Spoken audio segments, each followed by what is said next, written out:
Welcome, ladies and gentlemen, to Commodity TV and a new edition of our online interview series. Today, we want to talk with Empress Royalty, and the CEO, Alexandra Woodyer Sherron, is here with us. Hey, good morning to Canada. How are you doing? I'm doing great. Lovely to see you.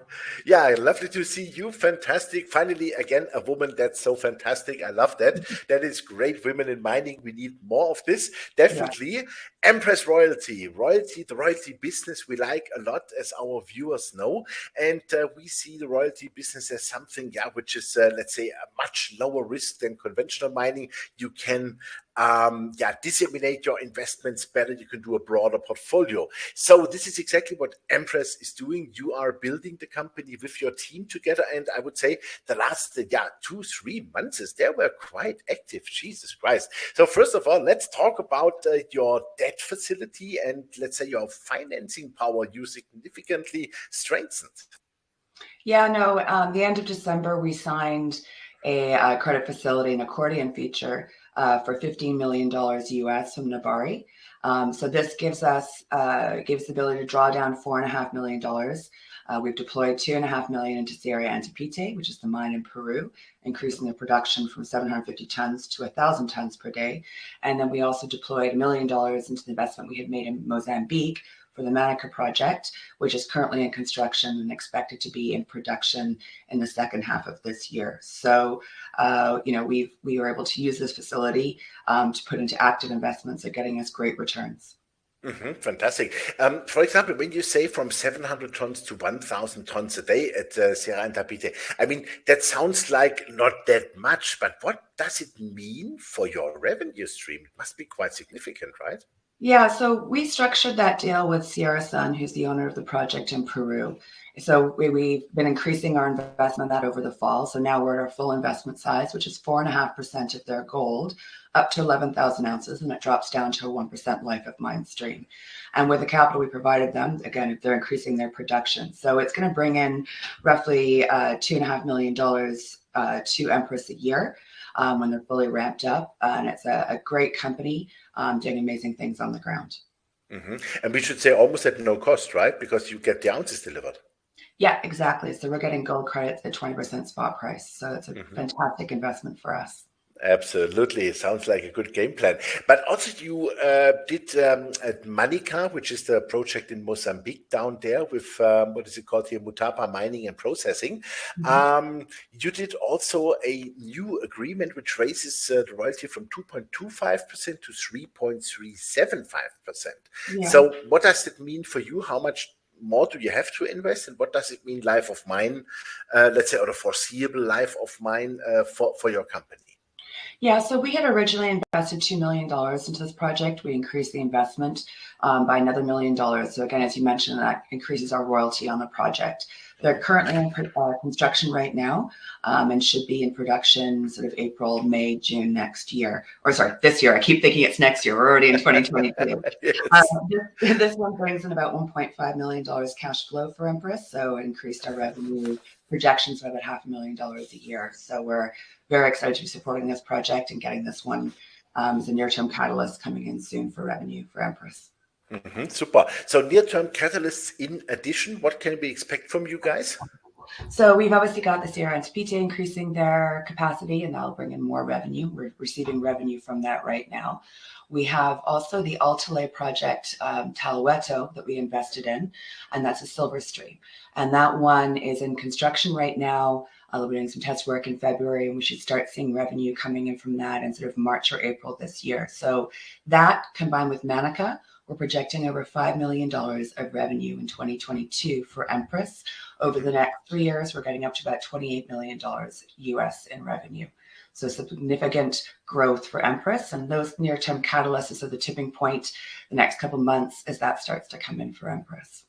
Super. If you would, say a little of a prognosis, I know hypothetically, but where would you see by year end, let's say, the revenues for this year, and what could you imagine growth for next year? Yeah, so we're projecting about $5 million US in revenue in 2022. That's based upon conservative price forecasting and a 5% discount. You look at the base case, obviously it increases much more. The upside case increases much more than that. And then cumulatively over the next 3 years, just these 3 investments alone are going to bring about $28 million in revenue. So some significant forecasting or some revenue we're forecasting over the next few years. And that's if we did nothing else. But, we let deals and find great investments. That's what we're focused on right now, is building our pipeline and advancing several opportunities right now. So how large is your firepower then today? Meaning, let's say, undrawn credit facilities, cash, other possibilities to finance. Meaning, can you say, hey, oh, wow, there's the next project. I need 20 million. Can you do it like this? So we have, with debt, we've got about $10 million that we can deploy from our credit facility with Nabari, and that can go very quickly straight into an investment. So we've got that, which is fantastic. We also have the revenue starting to come in from Empress later this year, which is great. And we filed a shelf prospectus for up to $200 million last year this time. So we do have the ability to act quickly when the right opportunity presents itself, but also, I think the market needs to catch up to where we are, and hopefully with these near-term catalysts, that's a tipping point. If you just look at what we've done to date, we took it from 13 exploration assets. We've layered in, 3 development stage, 2 of those will be in construction shortly, and 1 producing asset, for a total of 17 investments. We've invested $19.5 million US so far, and the net asset value is over $45 million US on those. So some pretty strong numbers support what we're doing. The portfolio IRR is over 35% from the investments we've made to date. So, once these things start to roll out even further, look at our market cap, we're around $20 million US. It just doesn't support what the actual hard numbers are. But we'll, hopefully the market will catch up, and these tipping point moments coming very shortly for us. Yeah, it will come soon. I mean, for gold, really, the markets are going into our direction, I would call it, with inflation and all this silly money printing. Sooner or later, it has to start, definitely. That is for sure. Where do you see a reasonable gross margin, or let's say a margin before taxes in your business? But I'm giving you an example. Cisco operates with approximately 93-94% margin, for example. Yeah, where do you see you can build that up within the next, let's say, 2-3 years? We go through a very stringent process, and we look at investment opportunities. Right now, just talking about the pipeline, which kind of feeds into that question, we're looking at 3 opportunities at the moment. We'll see if those check all our boxes. We go through a very rigorous due diligence process. We get very close to management groups that we invest in to help them not only fund their immediate needs, but also build that relationship for future opportunities. So we're looking at 3 opportunities at the moment in great detail, and we'll see what those terms look like. We're looking for strong IRRs, obviously, because we've got a debt facility. We want to make sure that matches up and that we're still getting a great return for our shareholders from that. But there's a lot of flexibility in that. Ideally, I'd love to be doing, 1, 2, 3 investments a year.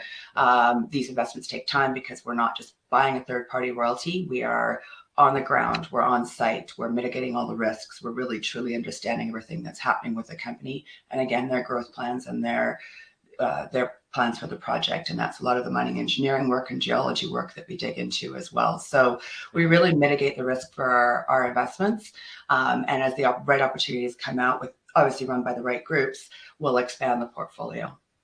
Fantastic. How important is for you, let's say, the initial life of mine when you start to invest, or when you say, hey, but this project is really interesting for us? And what is, let's say, the minimum life of mine you are seeking for an investment? I mean, obviously, as long as possible, because the royalty goes forever, right? Yeah, I mean, again, we do a combination of royalties and streams. So obviously in a royalty, or and sometimes we have a stream that drops down to a life of mine stream. So that's obviously important. We always want to make sure, though, that we get our investment back out and we meet the returns and the criteria that we did. So that's why we're structuring these deals in certain ways, that we get our initial capital out, we get a great upside, a great return on it. Some are 35%, some are 40, some are 70, some are, around the 25 mark. But we get our initial return out, and then there's definitely some upside on the table for us to use to grow and to build the company as well. Okay, super. Where do you see the biggest challenge for your company this year? I think the biggest challenge is getting market awareness.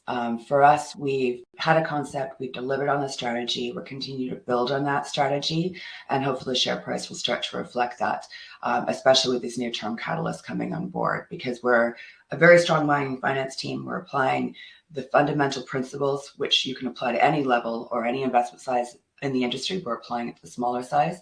So hopefully that the market will start to catch up to what we're doing and where we're growing this company out. Yeah, well, seems really reasonable. So let's hope that we can help you a little bit with that awareness, because I think you guys are doing a great job and you have a great company here together. Super. Thank you very much. It was a great insight, and I have a good feeling that we talk quite soon. Keep us please posted. And because your business model is fantastic, and I think you're doing the right things. And yeah, we love undervalued companies, because buy cheap is still the best thing, right? Yeah, exactly. Yeah, lots of stuff to come very soon. So yes, watch us. Perfect. Thank you very much. That's how we want to do it. Thanks.